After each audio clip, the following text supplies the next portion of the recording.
The following podcast is a Vasilis Skarlias production. Hello everyone, I'm Saloni. And I'm Vasilis. We run Changemakers, a student-run initiative that aims to empower, educate, and connect Gen Zers interested in entrepreneurship. We interview teenagers with impactful projects and create resources to help you change the world. If they can do it, so can you.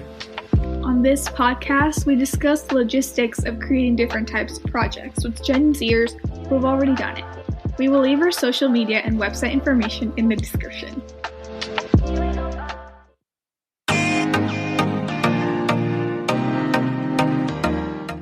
Hello guys, and thanks for joining today's episode. We have a special guest for you today, two actually. Here with us today are the Nsentip twins, Uforo and Eduek, coming from Nigeria. They are the founders of Rekindle World and ambassadors at Changemaker Network by Thread Media, and that might sound familiar from one of our previous episodes with Jane Goss. Thank you guys for joining us today. We're so excited to have you here. Thank you. We're excited to be here too. So tell us a little bit more about why you started Rekindled World and how you guys are pushing people to incorporate the sustainable development goals into education.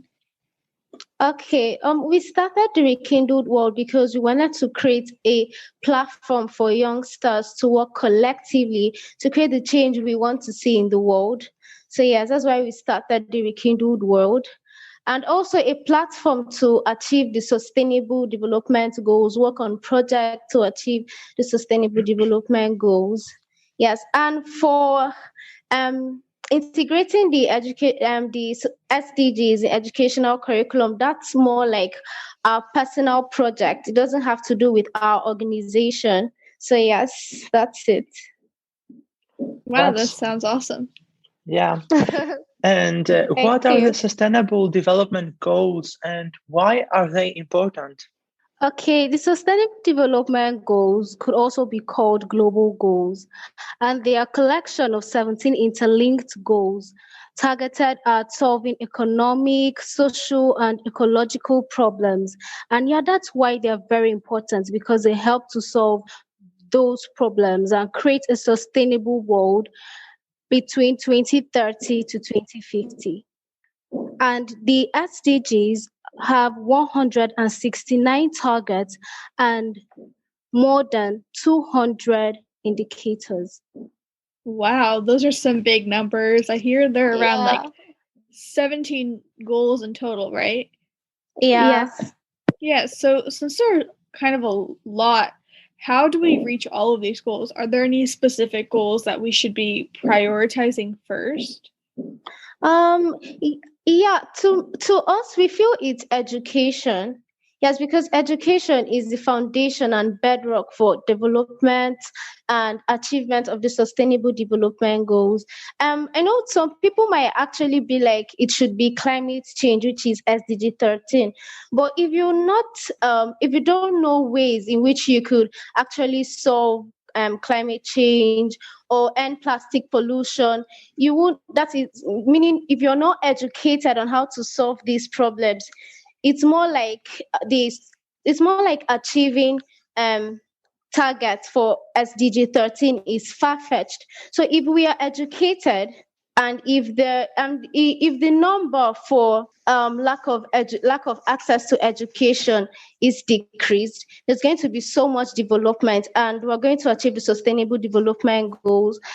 Education lightens up the darkness of ignorance. So we feel SDG 4, which is quality education, should be prioritized. Yeah.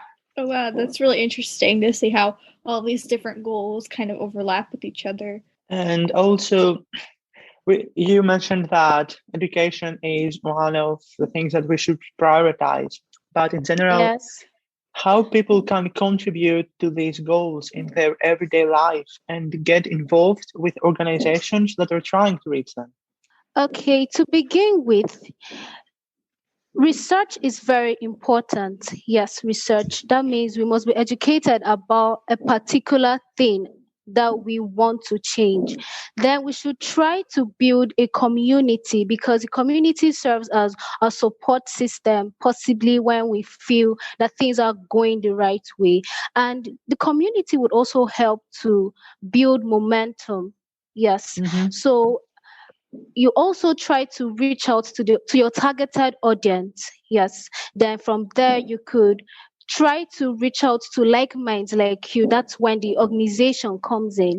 Then you could just get creative about a particular way you want to raise awareness about a topic or an issue you care about. I see. And what other organizations are you involved with? Okay, so personally, like individually, we've been involved with organizations, and collectively we've been involved with organizations. So we've been involved with Thread, and Thread is an organization shaped by youth culture, powered by social change. We've been involved with Malala Fund, yes, which is actually an organization working towards um, girls' education. And Assembly is an organization by Girls for Girls digital publication and newsletter created by Malala for girls to speak up on issues that matter to them without being judged. And we've been featured on our ideas, and our work has been featured on both Malala Fund and Assembly. And then Linktree, we recently got Passion Fund. Okay, we are Passion Fund Gold winners. Yeah, of Linktree. We received a grant to send 100 girls in our community to schools and teach them basic skills. Yeah, and then Asset Tech, we launched a partnership program with them. And Asset Tech is an organization implementing SDGs in education. However, we've also been involved with State of Youth, and State of Youth is a community that shares ideas and take actions on the SDGs. And finally, Gallup. Gallup is an United Nations Foundation initiative uniting girls to change the world. So we're going to have a little break and we will come back to you shortly. Wow, that's awesome. You guys are involved in so many things like Thread Media, Assembly, Linktree, and you have so many different projects, such as incorporating these SDGs into education. So, how do you bring awareness to these social issues and make sure that this movement is getting across to as many people as possible? Okay, how we bring awareness. So there are many ways to bring awareness. Yes. So first, before you bring awareness, you have to know what your movement is about. You have to know the category it falls under before you start creating awareness. So after you know what the category your movement falls under, you do so much research on it. Yes, because you want to know what it's about. You don't just start creating awareness. And then once you know what it's about and you've researched on it, you create a community of people that you would teach and tell them this is what it's about.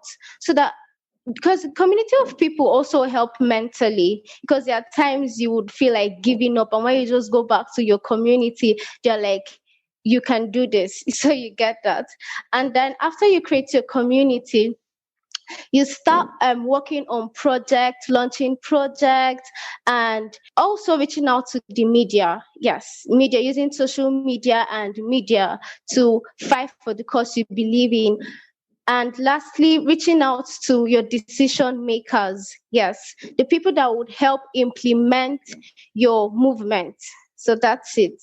A community usually is a team of people that they are very engaged with what an organization or a project is promoting, and they can lead to become great supporters of other actions. You are Yeah. running a petition with subject inclusion of the SDGs in educational curriculums globally, supported also from the United Nations. Would you like to tell us the story behind and its goal? When we discovered that 8 in 10 people do not know about the Sustainable Development Goals, my twin and I decided to start this petition because we want a situation where a lot of people will be aware of the SDGs and in turn live sustainably to create a better world for us. Also, we discovered that because during the pandemic, we had a lot of time to explore change making activities. Okay, initially, we weren't really used to it because our educational curriculum didn't support change making activities. It actually portrays change making activities more like governmental or political work. Yeah. So, during the pandemic, mostly we're always on Instagram 247. And then we saw organizations promoting their change makers and like we saw global crises that were being spotlighted and we became so interested because we come from a family that do more of philanthropic activities. And then from there we're like, wow, this is an interesting thing we could participate in. We started reaching out to change makers and participating in meetings, attending meetings too. And then from there, we were quite different, like very different. So when we came back, it was more like we traveled virtually. So when we spoke to our friends, we discovered that there was a difference. There was this difference, like they were like change making activities. What's that? What's the sustainable development goals? It sounded so weird. And we're like, come on. And we're like, we have to do something. So our organization, the Rekindled World, December last year, we hosted a activity. Okay, we initiated an activity rather, where people are like going to tell us how they would spend their Christmas in favor of the SDGs. So during that time, we got to realize that many people, not only from Nigeria, but across the world, didn't know about the sustainable development goals. And they were mostly young people. We're like, wow, that means our country is not the only one suffering from this deficiency. And if you want to achieve the sustainable world of or the sustainable development goals that which focuses on creating a sustainable world and a better future, that means it's not going to be possible. So we did a lot of research. We started we did a survey. We reached out to our friends across the world and we were like, does your educational curriculum spotlight the SDGs? They were like, no. And then we're like, we are so going to start this petition. So yes, that's it. Yeah, that's great because I think that as Gen Z, the internet and social media is always going to be one of our most useful tools. So, what advice do you have for young people that are starting a social movement such as yourselves? The advice I have would be self-awareness, self-educated, because you can't give what you do not have. If you're not educated about a particular thing, you cannot educate people about it as well. So research too is very, very important. Then personally, confidence. Yeah, confidence is also a very important tool. And be creative too. Yes, you have to be creative. Try different ways on how you feel reaching out to your targeted audience is going to work out. So you have to be creative. You have to do many things. You have to think outside the box, come out of your comfort zone. Before we could actually like personally for us, before we could do our petition, there were things we never imagined we could do. Never. But then this whole movement has exposed us to many activities and many people too. So there's a time you would have to come out from your comfort and come out of your comfort zone. And then self-love too. Come on, please take care of yourself. You need it. You need it. You need to take care of your mental health. Because if you are not strong inside, you can't give what you don't have. You have to be strong, yes, and learn to accept criticism because you're going to expect a lot. These are some great pieces of advice. And how do we increase confidence, creativity, and self education? Are there any tips do you have for improving our mental health? Okay, for the mental health, okay, for confidence, reading people's biography, watching people's documentary can help, like for real, because when at times we feel that certain things that happen to us like is the worst, like our condition is the worst. But when you see another person that felt the same way you did but overcame it and is a very prominent personality, you will tend to to want to like toe into the same thing that the person did. So yes, that's very important. You could also read inspirational books. Yeah, that really helped us while we were growing. While we were growing up, we didn't actually have confidence. But what really helped was my mom, because she was really there for us and we were so close to her that anything that happened to us, we just tell her. So books too helped, mom helped, friends and things like that for the confidence. So actually every morning before, like when we wake up, we play music. Yeah, all these hyping songs. Like for each day, you need that hype to start it. So we play music and then we just do freestyle with that. Come on, you don't need to see us dancing. You will just so laugh. So then we actually, from there's a time we start playing documentaries. Oh yeah, interviews from Oprah Winfrey, Michelle Obama. We just played and we're doing activities at the same time. And the interesting thing is their conversations usually have impactful quotes. Yeah. So we listen to it. And then we actually have a place in our room full of papers. Yeah, that in the paper we write motivational quotes. So every time we just go there and read it. And one of my best is we come as one and stand as 10,000. And anytime I feel so sad or like I feel nervous and I want to do something that requires my confidence, I just say that I come as one and stand as 10,000. 10,000. Yeah, and that alone makes me feel so powerful. So I feel if you want to be confident, just go for quotes. Just read quotes, tell yourself you can do it. You're not the only person. And it's always interesting when you hear the story of important people, because you tend to be like, oh my God, you're so perfect. But when you know that they're not actually okay, maybe their childhood wasn't perfect, they had to fight low self-esteem, you're like, okay, so these guys are quite like me, so I could also do more. I could be the best. I am the best. So yes. Yeah, I love what you said about learning from other people's biographies and stories. Like, that's exactly what we're trying to do over here by showcasing the stories of entrepreneurs and change makers such as yourself, and talk about like your mistakes and your journey so other people can feel like they can do it too. Oh, that's great. That's amazing. I think that this is for today's episode. We would like to thank the Nsentip twins for being part of this amazing conversation. Yeah, thank you so much. Don't forget to sign the SDGs petition for educational curriculums by following the link in the description. We hope that you loved this episode.